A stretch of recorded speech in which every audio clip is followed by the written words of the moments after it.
Bundy pinned this man one time. Pinned him again for a 5 count. He told the referee keep counting to 5.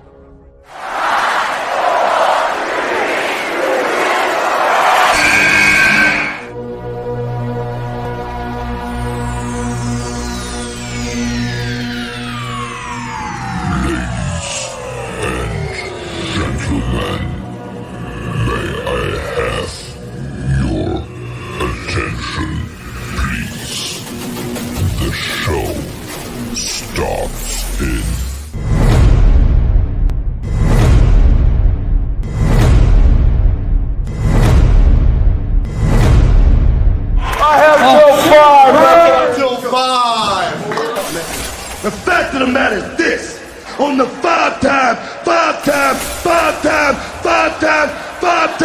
WCW champion, now can you dig that?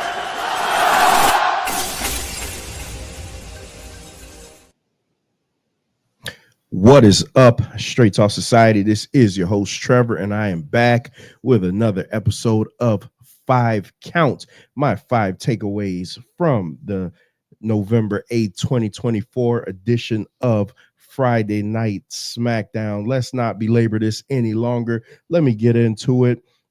First of all, my number 5 takeaway from last night's episode of SmackDown is the tag team division heating up. With the addition of the Motor City Machine Guns, looks like a more edgier side of the Street Profits, and this Tommaso Ciampa turning into the old Tommaso Ciampa of NXT. It looks like now we are getting a concerted effort to make the tag team division fantastic again, because tag team wrestling is awesome, and WWE has more than enough teams to get this division on point. And I think with the addition of the Guns, that we are in for a excellent ride. Let's get into my number 4 takeaway. My number 4 takeaway from last night's episode of SmackDown is main event Jey Uso is on another level. I am saying this right now, that Jey Uso is behind Roman Reigns, the most popular wrestler in the WWE. Yes, that's right. Jey Uso, to me, has surpassed Cody Rhodes. I just saw a thing on WWE Shop that Jey Uso holds 4 of the top 10 positions of the number 1 merch sellers in the company. Jey Uso came out on SmackDown and got a louder reception than Roman Reigns. I hope that once this is over, Jey Uso does finally get pushed back to the top where he needs to be. He needs to be world champion sooner than later. My number 3 takeaway from tonight's episode of SmackDown: finally, the long-rumored introduction of the United States women's title. Nick Aldis said that their women's division is stacked, which it is. Their women's division isn't great as NXT's, but their women's division is stacked nevertheless. So you need to introduce a new title. NXT has the North American title. Now the main roster has the women's US title.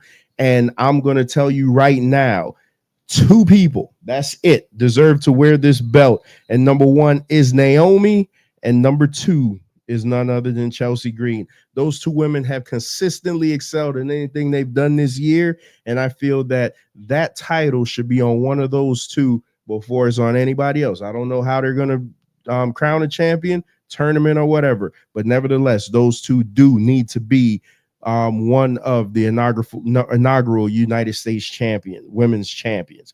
So let's get into my next takeaway. My next takeaway, oh my goodness, we're bringing back pile drivers now. That's where we are in WWE.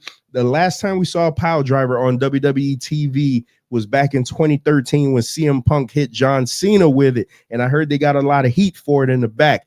That move has legit been banned in all of wrestling, in all of WWE. Tonight, Kevin Owens out of nowhere in a brawl hits Randy Orton with it. They stretcher Randy Orton out. Commentary is making the biggest deal in the world. That's why this move was banned. In other low-rate, second-rate wrestling companies, they use the pile driver as a transition move. WWE protected the pile driver, and now they were able to write off one of their biggest stars and make everybody respect the move. And Kevin Owens looks like that much more of a badass for using it. And my last takeaway from tonight's episode of SmackDown, finally acknowledge us. The OG bloodline has reunited. We knew we were going to get here, just didn't know how we were going to get here. They did do an acknowledgement ceremony for Solo. Roman Reigns comes out. Solo mentions War Games. Roman Reigns says, hey, you need 5.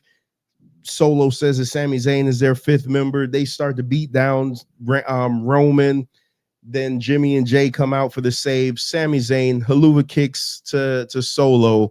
Then they do the acknowledgement. OG bloodline is back in full effect. The fact that they mentioned you need 5 members, though, makes me think that The Rock will be returning for War Games to join the new bloodline to take on Roman Reigns' bloodline. And I'm still holding out hope for Brock Lesnar being the 5th member of Roman Reigns' Judgment Day, Roman Reigns' bloodline. But hey, I'm out of here. I see my time winding down. Those were my 5 takeaways from tonight's episode of Friday Night Smackdown. Peace.